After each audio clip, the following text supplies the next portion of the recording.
les stars des apéros, les Français en mangent toujours plus. La noix de cajou est tendance, bonne pour la santé, riche en vitamine K et minéraux, parfait pour les végétariens.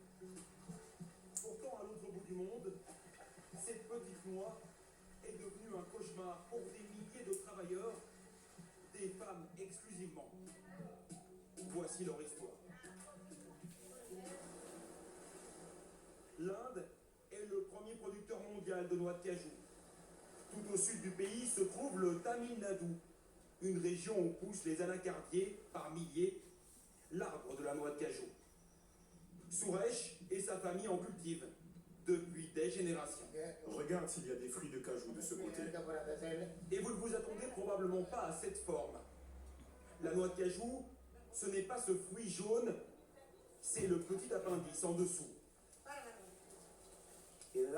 Regardez ça. Ça, c'est une pomme de cajou. Et ça, c'est sa noix. Pour la récupérer, il suffit de la faire tourner. Comme ça. Mais cette noix doit encore être décortiquée. Le travail ne s'arrête pas là. Voici une immense usine de traitement des noix de cajou.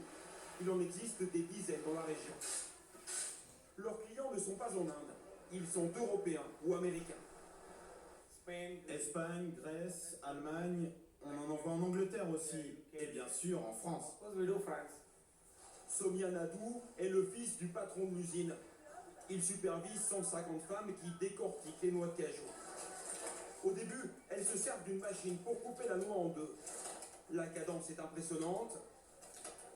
Et pour cause, elles sont payées en fonction de leur productivité, entre 4 et 6 euros par jour. Elles doivent commencer tôt le matin et travailler vite pour gagner quelque chose. Il n'y a pas de salaire fixe pour elles. Le reste du travail est encore plus dur et se fait entièrement à la main. Problème, la coque et la peau de la noix sont difficiles à enlever. Et à l'intérieur se trouvent des produits acides, extrêmement caustiques, qui brûlent la peau.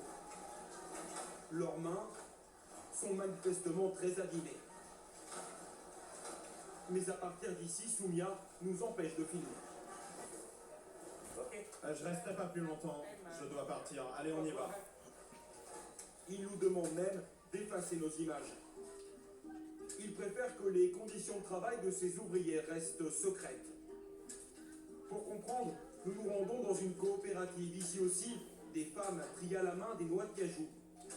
Elles sont à leur compte et gagnent encore moins 2 ou 3 euros par jour. Elles revendent ensuite leurs produits à des grossistes. Ici aussi, les mains sont gravement atteintes par l'acide contenu dans les noix.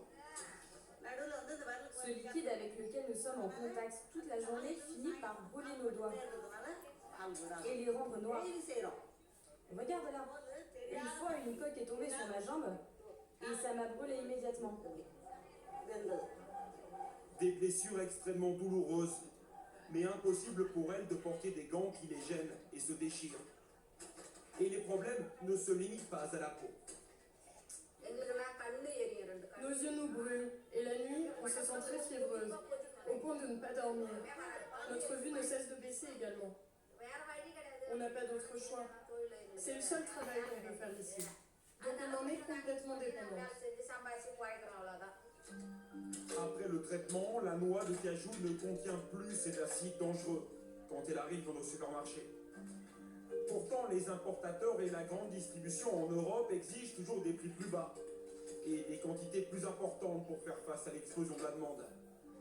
Au bout de la chaîne, ce sont elles qui en payent les conséquences, les 50 000 petites mains des noix de cajou, qui elles-mêmes ne peuvent que très rarement s'en offrir. La plage des Canebiers à